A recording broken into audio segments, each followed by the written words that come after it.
네, 교회에 다니는 어떤 부부가 이렇게 서로 크게 다툰 후에 아내가 토라져서 교회에 나오지 않았습니다. 그런데 그 혼자 교회에 다녀온 남편이 양손에 온갖 선물과 꽃다발을 한아름 들고 이 아내에게 나타났습니다. 그 감동한 아내가 다음날 손수 준비한 음식을 싸들고 교회 목사님에게 찾아갔습니다. 목사님, 어제 설교가 제 남편에게 은혜가 되었나 봐요. 제 남편이 글쎄 선물과 꽃다발을 들고 돌아왔지 뭐예요. 이렇게 아내가 얘기했습니다.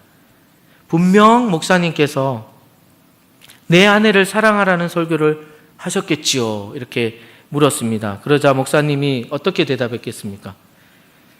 어제 설교 제목은 원수를 사랑하라 였답니다. 원수를 참 재밌는 이야기입니다. 예수님께서 우리를 정말 용서하시고 우리를 받아주신 것을 우리 믿어야 합니다. 우리는 용서받은 자라는 것을 알고 또 진심으로 다른 영혼을 용서할 때 그때 진정한 축복과 은혜를 경험합니다. 오늘은 용서의 능력이라는 제목으로 하나님의 말씀을 전하겠습니다. 우리 용서란 뭘까요? 용서란 상대방의 허물과 가시를 눈 감아주는 것입니다. 그리고 책임을 면제해 주거나 관계를 회복시켜 주는 것을 말합니다. 특히 용서는 하나님과의 관계에 있어서는 우리 죄인과 이 하나님과의 관계를 회복시켜 주는 다리와 같은 역할을 합니다. 우리 죄인들이 허물과 이 죄로 인생이 얼마나 고통스럽습니까? 이 죄를 용납해 주시고 그리고 용서받은 사람으로 만들어 주시는 하나님의 그 용서입니다. 이 용서받은 자는 어떻게 될까요? 완전히 새롭게 변화되어서 의로운 상태로 변화되고 그리고 구원에 이르게 되는 그런 놀라운 축복을 받게 됩니다. 하나님의 용서는 이렇게 하나님의 주관적인 은혜와 사랑에 의해서 이루어집니다. 용서의 근거는 어디에 있을까요? 우리가 용서하라 이렇게 하면 어떤 분들은 너나 하라 이렇게 얘기할 수 있습니다. 근거가 있어야 되는데 그 근거는 예수 그리스도의 십자가의 대속의 죽음에 기초합니다. 예수님께서 우리를 위해서 우리의 죄를 위해서 십자가에 죽으시고 죄값을 받으신 거기에 기초를 합니다. 그래서 죄인들은 예수님의 십자가의 대속의 은혜를 믿음으로 받아들이고 진정으로 회개할 때 그때 하나님은 우리의 죄악과 허물도 용서해 주십니다. 오늘 하나님의 말씀을 같이 한번 보겠습니다. 요한복음 8장 1절에서부터 우리 11절 말씀입니다. 우리 말씀을 먼저 한번 교독하도록 하겠습니다. 1절 한번 제가 읽겠습니다. 예수는 감난산으로 가시니라.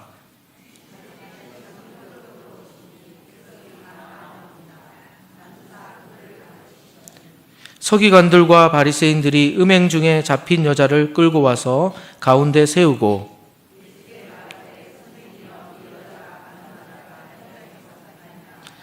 모세는 율법에 이러한 여자를 돌로 치라 명하였거니와 선생은 어떻게 말하겠나이까?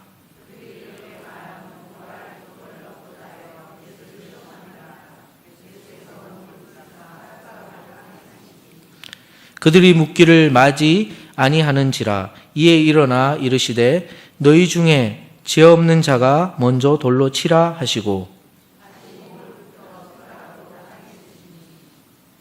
그들이 이 말씀을 듣고 양심의 가책을 느껴 어른으로 시작하여 젊은이까지 하나씩 하나씩 나가고 오직 예수와 그 가운데 섰는 여자만 남았더라.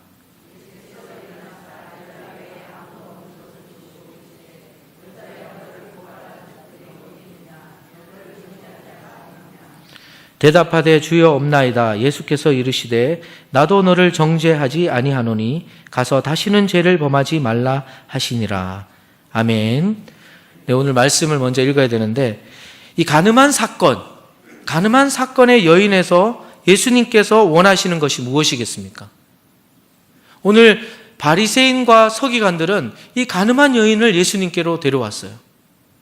왜 데려왔냐면 예수님을 한번 심판하고 비난하기 위해서 예수님은 가늠한 여인을 어떻게 판단하실까를 한번 보기 위해서 가장 그 당시에 악한 죄라고 생각하는 간음죄를 가지고 예수님께 나옵니다. 예수님께서 성전에서 복음을 전하실 때 이렇게 간음한 여인을 만납니다. 바리새인들은, 서기관들은 이 한 여인을 예수님 앞에 세우고는 이 여인에 대한 처리를 묻습니다. 근데 간음이라는 것은 굉장히 성적으로 음란한 죄를 범한다는 것이죠. 간음죄를 범하지 말라. 10계명에도 간음하지 말라는 그 계명이 있습니다. 그러면 모세 율법으로는 어떻게 되냐? 돌로 쳐서 죽여야 합니다. 근데 예수님께서 만약 이 여인을 돌로 쳐서 죽여야 하는 율법, 모세 율법을 어기고 용서하라고 말하면 율법을 어기는 자가 되는 겁니다. 그리고 율법대로 돌로 치라고 만약 명령하면은, 예수님께서 말씀하면, 예수님은 그동안 가르쳤던 말씀 중에 사랑의 법이 모순됨을 지적받게 됩니다. 이것을 노리고 바리새인과 서기관은 간음한 여인을 택해서 예수님 앞으로 나옵니다. 요한복음 8장 7절 말씀에 아까 또 읽었듯이 그들이 묻기 마지 아니하는지라 이에 일어나 이르시되 너희 중에 죄 없는 자가 먼저 돌로 치라라고 얘기했습니다. 예수님은 바리새인과 서기관이 기대하는 그 답을 주지 않고 죄 없는 자가 먼저 돌로 쳐라 이렇게 얘기합니다. 이것은 예수님께서 이 바리새인과 서기관들의 문제점을 정확하게 본 것입니다. 그건 뭘까요? 바리새인들과 서기관들은 자기 자신들이 의롭다고 생각하기 때문에 죄가 없다라고, 죄인이라고 생각하지 않는 것입니다. 그렇기 때문에 이 간음한 여인을 데리고 와서 죄를 보면 이 간음한 여인을 죽이려고 하는 것입니다. 심판하려고 하고 오히려 정죄하는 모습을 볼 수 있는 것입니다. 이 올무에 정말 예수님은 걸려들지 않고 정확하게 핵심을 꿰뚫고 있는 것이죠. 바리새인들과 서기관들의 문제점을 정확하게 보고 있는 것입니다. 죄 없으면 돌로 쳐라. 그럴 때 이 인간의 이 양심을 건드리고 양심의 가책을 얻은 이들은 떠나갑니다. 죄가 없는 사람이 어디 있습니까? 다 죄가 있고 문제가 있죠. 인간이라면 죄 없는 사람이 없습니다. 예수님은 그것을 보고 이 간음한 여인일지라도 무엇을 가져야 되는지, 어떤 마음을 가져야 되는지를 예수님은 정말 깨닫게 하기 위해서 그 바리새인들과 서기관들에게 이 말씀을 하고 있는 것입니다.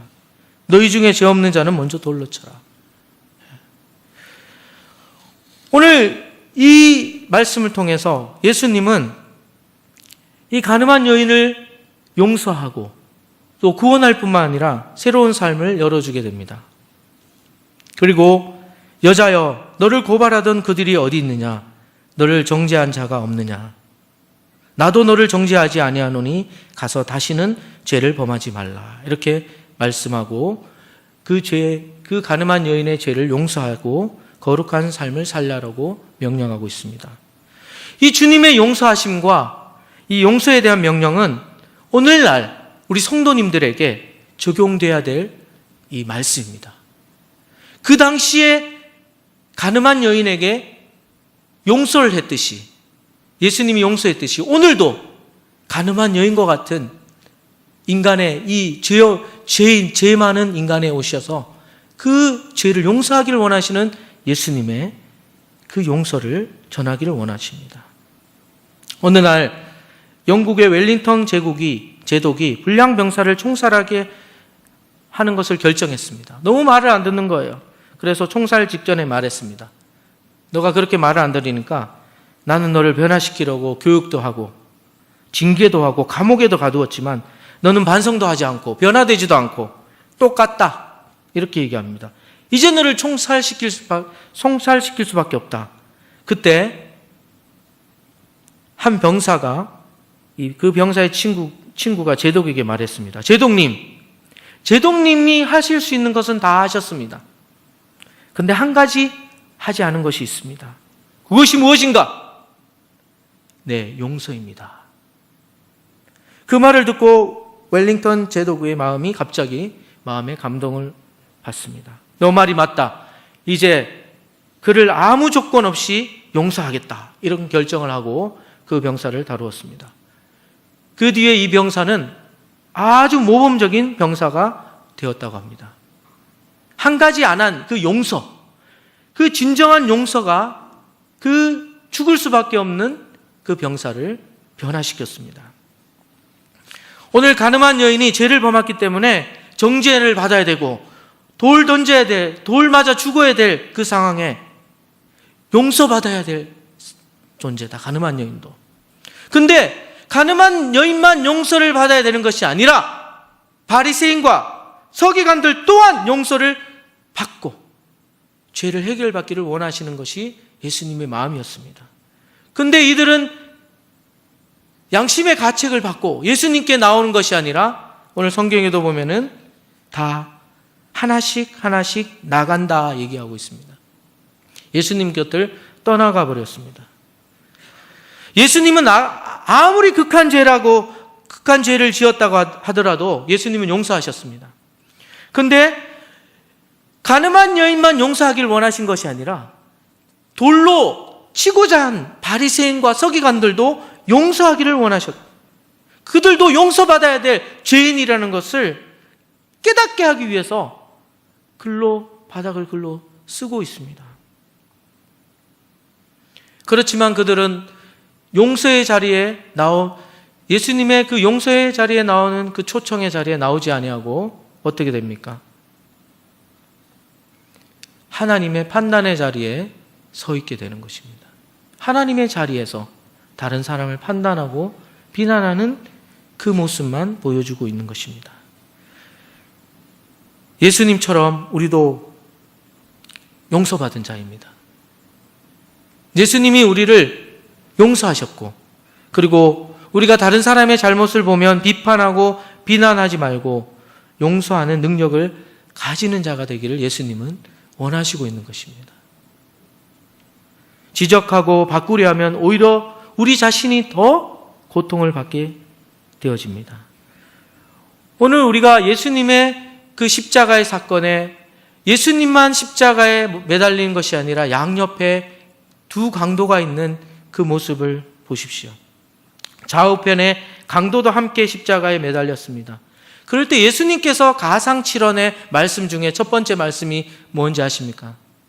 아버지여 저희를 사하여 주옵소서. 자기의 하는 것을 알지 못함이나이다. 이렇게 말씀하셨습니다. 오늘 예수님께서 십자가에서 매달리셨을 때 저들을 벌하시고 저들의 죄를 물어야 되는데 오히려 죄를 사하여 달라고 그렇게 얘기합니다. 이 말씀은 십자가에 하신 예수님의 첫 말씀인데 바로 용서의 말씀입니다. 십자가에 죽기까지 예수님께서는 용서하시고 그리고 용서는 기독교의 핵심 메시지고 십자가에서 핵심의 의미입니다. 근데 이 옆에 있는 두 강도 중에 한 강도는 예수님 그 용서를 내가 받겠습니다.